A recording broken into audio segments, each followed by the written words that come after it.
How legitimacy applies to criminal justice agencies. Legitimacy is a central issue globally within various criminal justice agencies, be it the prisons, courts, or the police. When these organizations suffer, we can often link the issues to legitimacy. Legitimacy is the most important aspect within the criminal justice system, and without legitimacy, it will not function properly. The interest in legitimacy in criminology arises from the search of mechanisms and conditions that make for social order.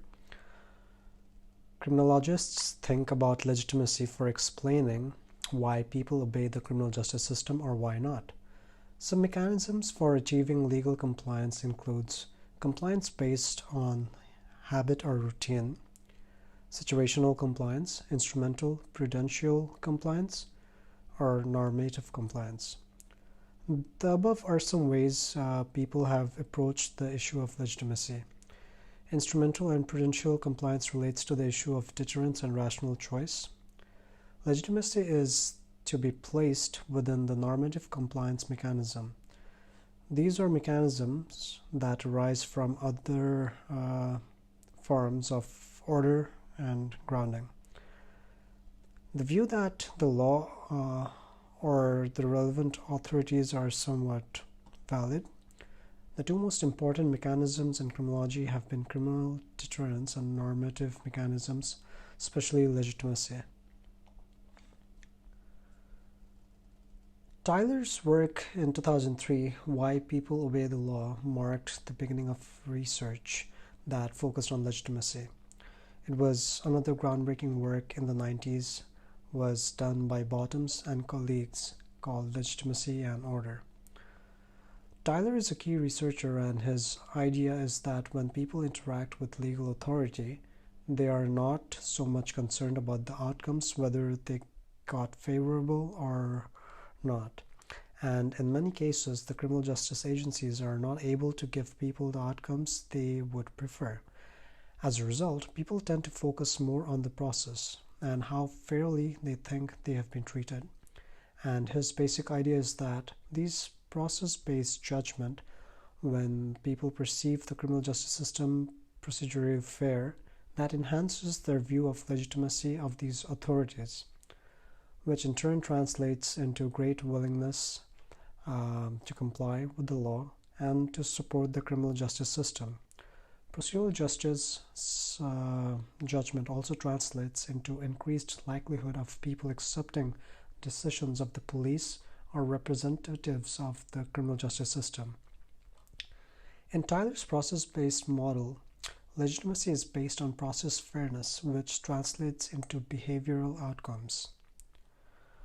The definition that Tyler and many others used is that we talk about legitimacy, we are talking about the acceptance of decisions or acceptance of the need to bring one's behavior in line that dictates of an external authority.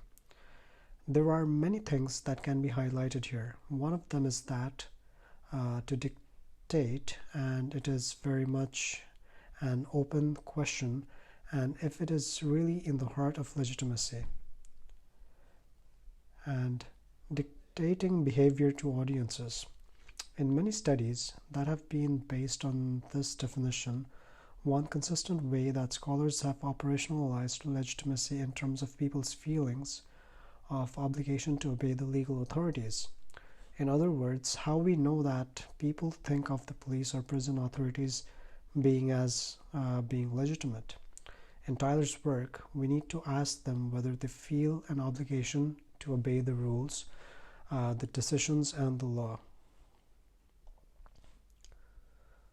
The work has been influential, especially in the US, and in the Presidential Task Force report of 2015 under President Obama.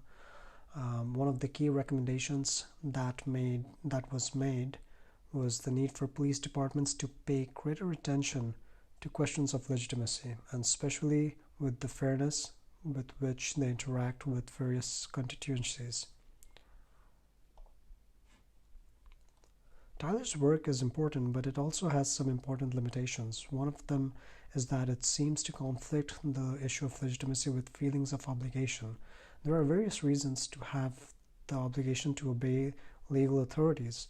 One might do so out of fear, out of purely instrumental reasons, and for various other reasons. Other studies show that trust is the key indicator for legitimacy. All the studies using Tyler's process model, you will see very little on power relations within a particular society. What is the structure of those power relations, and how much does it affect the way the police interact with various sections of the community? In prioritizing processing and the fairness of those processes, the procedural justice framework appears to reduce the question of legitimacy to everyday individual interactions with citizens. The broader structure factors that we are shaping the character of policing in society left untouched. For these reasons, we need to think a bit more carefully in using the process-based model that Tyler advocates. Towards a new perspective, we need to look into more sociologically interests and aspects in dealing with the idea of legitimacy. Legitimacy could have two conceptions. It starts with making distinctions between two concepts. One is towards the normative concept of legitimacy. Here we're talking essentially in the terrain of law, the terrain of moral philosophy, where legitimacy or the approach is that we can identify an objective criteria based on which various legal systems and even states can be judged. These criteria are not necessarily sensitive to the histories or the particular political realities in the given society. So globally, you have human rights violations that come out with all these conventions with different societies regardless of histories. The social scientist, the criminologist, the sociologist has not approached legitimacy from a normative standpoint. They approached it as a sociological concept and an empirical concept, in the sense that the starting point is the realization that power relations differ from society, and that there are norms and values in different societies that give life to those power relations. And whether a given power relation is considered to be legitimate or not depend on local norms and value systems. Therefore, the task of the social scientist is to try to understand those norms and values and how it informs conceptions of legitimacy. What kind of legitimacy narratives are there in a particular society, and why does the narratives take the form that it makes them different from those in other societies? In that sense, our task as criminologists is to approach the concept of legitimacy from an empirical standpoint. There are connections between normative and empirical conceptions. Max Weber's key claim is to start with thinking sociologically and legitimacy in his series of publications. His two important publications is Economy and Society, in which he lays out a comparative theory of legitimacy. And part of what he argues is that if you look across every instance where power is used in one thing, that is clear is that power holders are never satisfied to ground their authority on the ability to deliver material benefit to their constituents, or on the basis of whatever affection that the community has for power holders.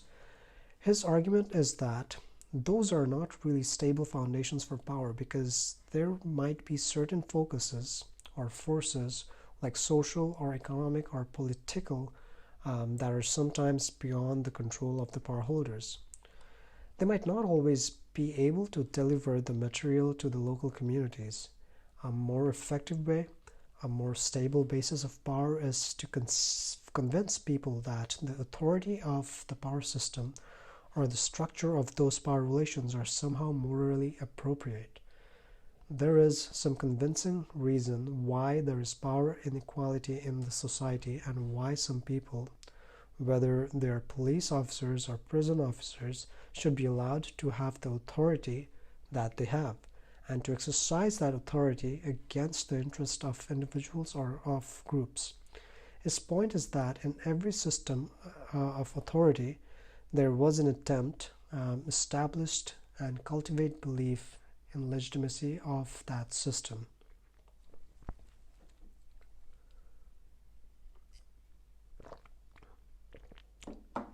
In the new definition, there are various definitions of legitimacy, but the one that is particularly important is by David Bitham in 2013. His point is that when we talk about legitimacy, we are thinking about power that is acknowledged as being rightful.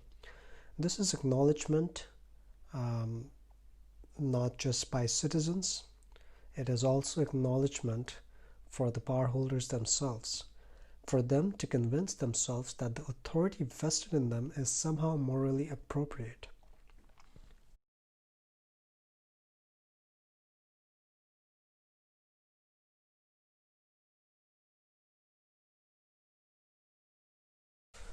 There are four features of legitimacy. We can identify a number of themes. One is the normative character of legitimacy. Here we talk about legitimacy as normative. It means that it is deeply social. It is based on values, norms, beliefs in particular communities. Legitimacy always presupposes that resistance of some degree of shared norms in a given community. And indeed, one assumption of legitimacy is precisely that. People are normative agents, such that their actions and their conducts is influenced by the sense of what is right or what is wrong in a particular context, or what they ought to do in a particular situation, rather than what rational choice theorization imply. The second is that legitimacy is not static. It is a dynamic concept. It is conditional, and that power holders, criminal justice professionals might start with a certain degree of legitimacy. They might be able to build on that legitimacy over time, or they might lose that legitimacy dependent on how they conduct themselves. For example, when we're looking at places like the US where the police are struggling, it's in part because their judgment that they have not conducted themselves properly. The third is to think of legitimacy not as a one-off transaction, but as a dialogue, a continuous dialogue of claim response. That people who are officially assigned power in particular contexts are always claiming to have the right toward exercising that power, and audiences over who they exercise the power would respond in various ways. We have to think about legitimacy in that sense, a continuous, never-ending dialogue between power holders and their various constituents.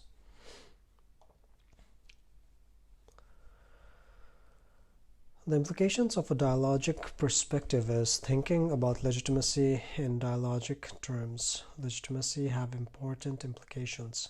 The first is that we know dialogues do not happen in a vacuum. It happens in a particular context. And as soon as we approach legitimacy as dialogic concept, our attention is immediately drawn to the socioeconomic, normative, historical, or political context of power. We cannot study legitimacy without grounding it within these contexts. A student of legitimacy must start not with questionnaires to be administered in a particular place, but must start to understand the kind of socioeconomic environment in which public interactions happen. The context of criminal justice agencies and so legitimacy dialogue, first of all, draws attention and encourages us to pay attention to the context. Secondly, dialogues are opposed to monologues involve more than one party. Thinking in dialogic terms also means that we are asking ourselves who are the power holders within the society and within the context. What kind of powers do they have? How do they come by these powers? And are there other power centers that some has referred to as sovereigns, courts, media, prisons, are examples of power centers to influence the power holders. And part of our interest shall be to identify these auxiliary power centers. And then, of course, there will be audiences, people who interact with the power holders.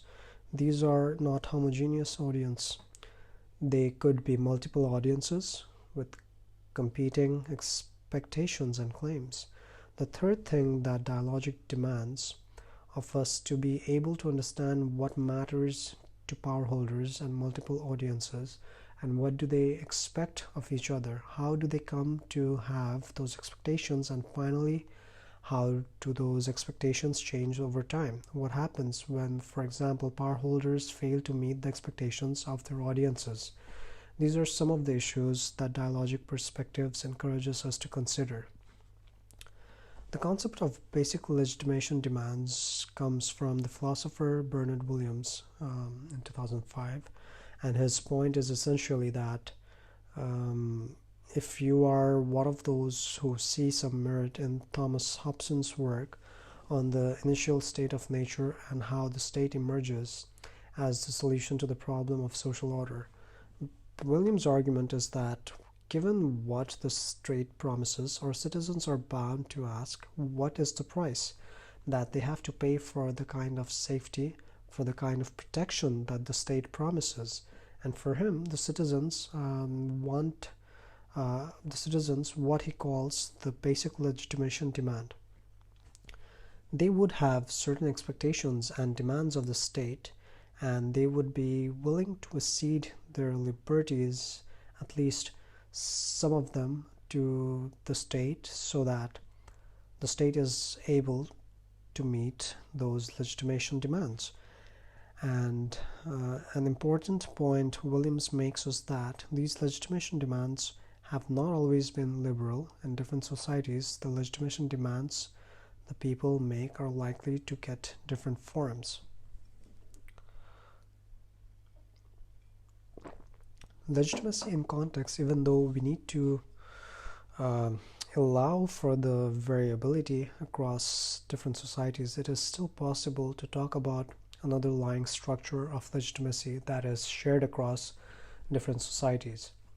The important point that Williams is making here is that the structure, the content might take different forms in different societies, but the structure itself might be more or less similar. Four basic legitimation demands. Bottoms and Tankebi has discussed the four legitimation demands. The point here is that the audiences of power, suspects, victims, offenders, the defendants in the courts have certain expectations and demands. And these demands in the forms of effective use of power, the lawfulness of authority, fairness, as the processes that are used, and just outcomes.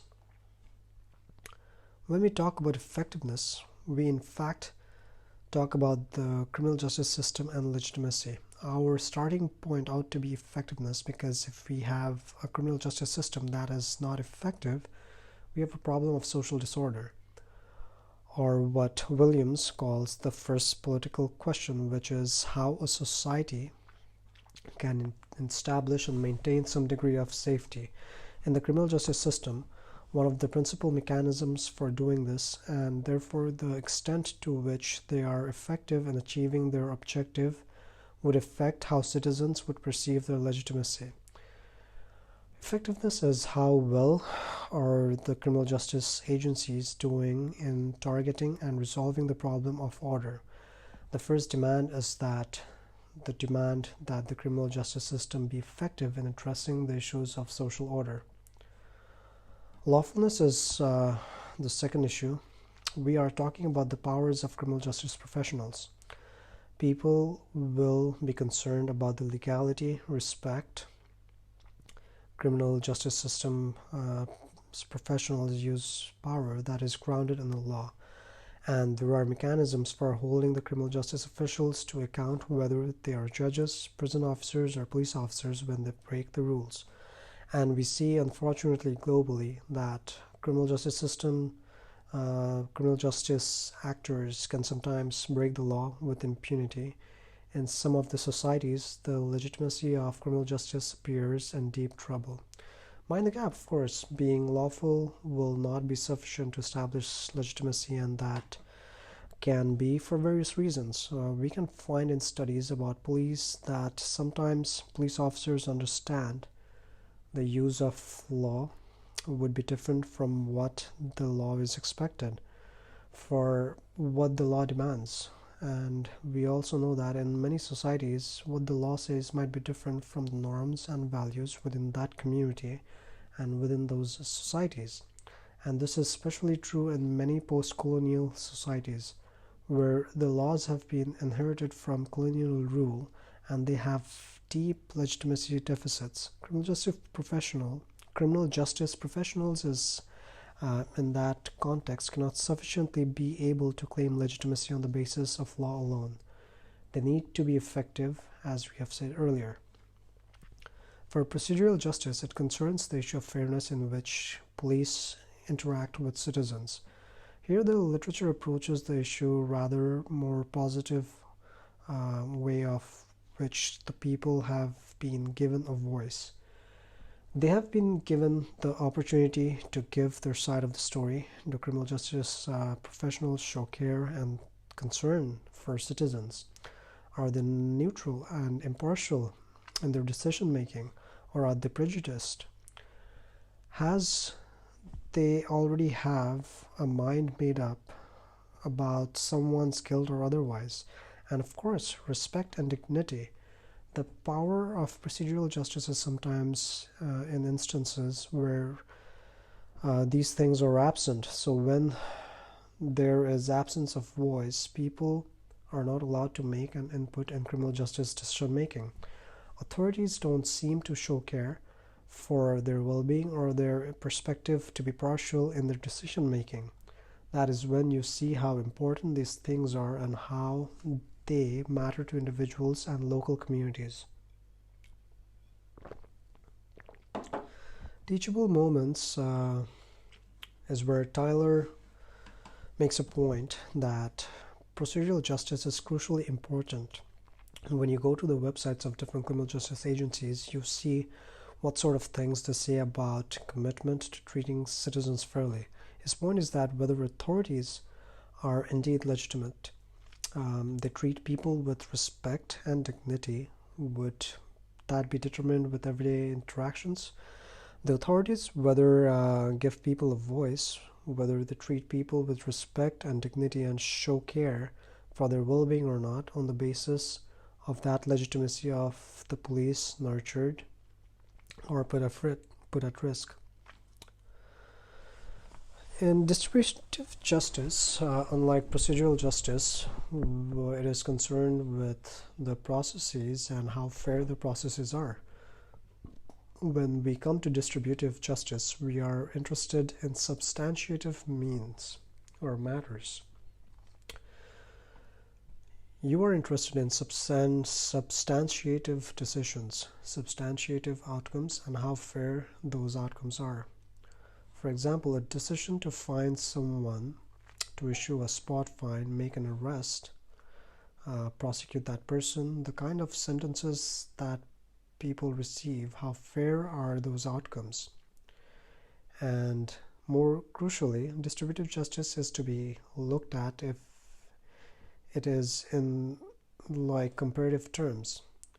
How much is the length of sentence for the different social categories or different social categories receive, rather than merely asking what is the sentence for a knife crime for people who are ethnic minorities? What are the sentences for knife crimes for people from the majorities? We need to look into distributive justice not only in terms of fairness of outcomes, but also fairness of resource allocation. How do criminal justice agents, especially the police, how do they allocate the resources in investigating victimization and patrolling particular neighborhoods? In the time that they spend responding to calls for service, do they do so on the basis of the person's social class, race, or ethnicity, political or religious beliefs, or do they do so on the basis of some credible and reliable evidence about crime problems in local communities? And what we often find is that some communities either will be overpoliced or underpoliced. Overpoliced, that is over enforcement, or underprotected, the law is weak in responding to their victimization. When we talk about distributive justice, going from distributive justice, the only one way to look at it is whether there has been evidence of discrimination or not in the use of conduct of criminal justice professionals. Do the courts discriminate in their sentencing against particular groups?